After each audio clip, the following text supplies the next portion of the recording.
केजरीवाल के पाप गेरे को ले जाएंगे, उस पापों का एक एक का हिसाब लिया जाएगा। केजरीवाल की मंशा नहीं थी करने की? मनसा का करती है कि दिल्ली के जनता को लूट, मनसा का दिल्ली की जनता को लूटना था। दिल्ली की जनता का लूटने की मनसा थी ना। दिल्ली की जनता खूब लूटा 11 साल। हाँ, अब उसका हिसाब देना पड़ेगा ना 11 साल का।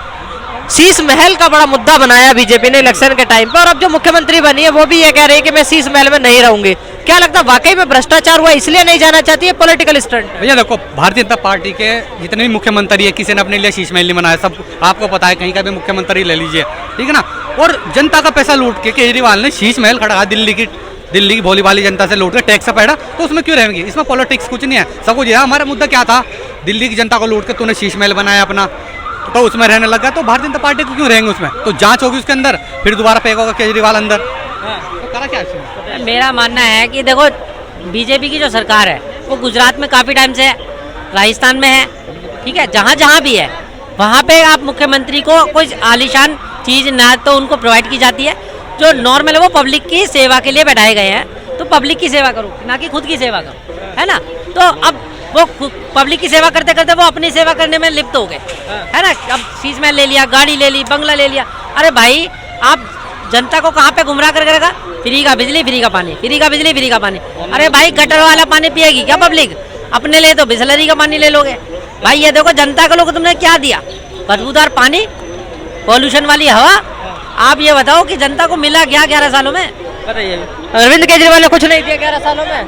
किया तो है, लेकिन ज्यादा जो मोदी कर रही है वो ज्यादा सही कर रही है। अच्छा, हाँ। कौन कौन से काम मोदी सरकार के अच्छे लगते हैं आपको? हमारे क्षेत्र में यूपी में कानपुर के पास हमारा फतेहपुर जिला है, लेकिन बढ़िया रोड है और पुलिस व्यवस्था बढ़िया है। पुलिस व्यवस्था बढ़िया है। लेकिन योगी जी पे एक इल्जाम लगता है कि कुंभ करा रहे और उसमें फेल हो गए, क्योंकि वहाँ तो भगदड़ मच गई। लोग फेल इतने पब्लिक के लिए इकट्ठा जब होते हैं तो पब्लिक के आगे कोई पुलिस की नहीं चलती, कोई इंतजाम की नहीं चलती। जब ज्यादा पब्लिक हो जाती, कहीं भी अगर यहाँ हो जाए कोई पंगा हो जाता है तो संभालना मुश्किल हो जाता है। हाँ, इसलिए दिक्कत हो जाती है। जो नई मुख्यमंत्री बनी है, क्या लगता है वो काम करेंगे? राखी जी वो सही है, उम्मीदवार में सही है, सही है, काम करेंगे यार। रेखा गुप्ता जी वो कहीं में देखा, साल भर को पता लग जाएगा कैसा क्या काम करते हैं। अभी शुरू में तो अच्छा रहेगा, अच्छा काम करेंगे, इसके बाद पता नहीं क्या होता है। बिल्कुल। क्या लगता है योगी आदित्यनाथ सरकार फेल होती नजर आ रही है यूपी में? किसने कहा है? किसने कहा? कुंभ को लेकर पोजीशन तो लगा रही है। अरे पोजीशन क्या यार, इतनी बड़ी व्यवस्था संभालनी और इतने करोड़ों लोग पहुंचे हुए हैं वहाँ गंगा स्नान करने, तो क्या है? देखो, कहीं भी ना आप कहीं पे भी ढाक लेंगे तो कमी पेशी हो जाती है कहीं पे भी अंदर। अब जैसे आप यहाँ दिल्ली का भी मुद्दा उठाया आपने, ठीक है ना। अब कोई ट्रेन ऐसा हो जाता है 12 पे आ रही, वो 16 पे लॉन्चमेंट होगा और इतनी पब्लिक थी वहाँ पे, तो भगदड़ मची है। पब्लिक को देखना चाहिए ना। देखो, हम अरे रुका, प्रशासन का और व्यवस्था का हम साथ नहीं देंगे ना तो फेल जाएंगे हम कभी भी, कोई भी है इसके अंदर। तो हमें भी समझना चाहिए ना। देखो, सरकार का हम भी साथ देंगे। अब पानी की बोतल लो, आप पानी की बोतल लेकर नाली में फेंकोगे, उससे क्या होगा? नाली चौक होगी, नाले चौक होंगे, जाहिर सी बात है। अगर उसी बोतल को हम डस्टबिन में फेंक दें, क्या होगा? कम से कम सफाई तो रहेगी ना। वैसे ही वहाँ पे अगर हम कानून का उल्लंघन करेंगे या उसे व्यवस्था को ठप करने में वो करेंगे तो होगा, सीधी सी बात है, कहीं भी हो। इतने बड़े जिन्हें बोला जाता है बीजेपी के द्वारा कि ये मुस्लिम नेता है, उन्हें सपोर्ट करते हैं, उनका कहना यह है कि जिन मुसलमानों को कुंभ में जाने से रोका था उन्होंने ही लास्ट में आखिर में आकर मदद की है, मस्जिद खोल के। क्या नहीं, देखो, मदद की है और ये भी सही बात है, कोई मुसलमान नहीं गया वहाँ पे, वरना ठीक रहा। देखो, बहुत ऐसे हैं नेता पार्टी के अंदर, मैं खुद कहूँगा तो फिर वहाँ अब्दुल को ढूंढते फिरते कि अब्दुल बताओ कौन सा है यहाँ, तो मुसलमान भी ठीक रहा जाता।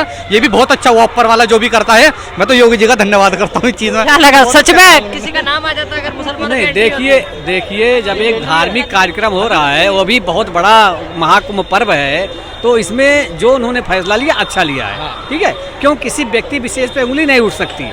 वहाँ मुसलमान नहीं गए, उनके पर कोई उंगली नहीं है, लेकिन मुसलमान के धर्मगुरु, उनका मुझे नाम नहीं आ रहा है, उन्होंने एक स्पीच दिया था कि जो श्रद्धालु जा रहे हैं उनके ऊपर आप फूल की वर्षा कीजिए। उन्होंने बोला था, मुझे नाम नहीं है, उन्होंने बोला था कि जो श्रद्धालु महाकुंभ जा रहे हैं स्नान करने के लिए गंगा में, उनके ऊपर हमारे जो भी अनुयायी हैं वो फूलों की वर्षा कीजिए। तो महाकुंभ पे जो उंगली उठा रहे हैं ना, उनका एक ही, देखिए भारत देश में क्या हर जगह एक ही होता है, एक नायक एक खलनायक। तो खलनायक काम क्या है? आप सब समझदार हैं, तो पब्लिक जान रही है नायक कौन है, खलनायक कौन है। उंगलियां उठाने वाले उठाते रहें, उससे कोई फर्क नहीं पड़ता है।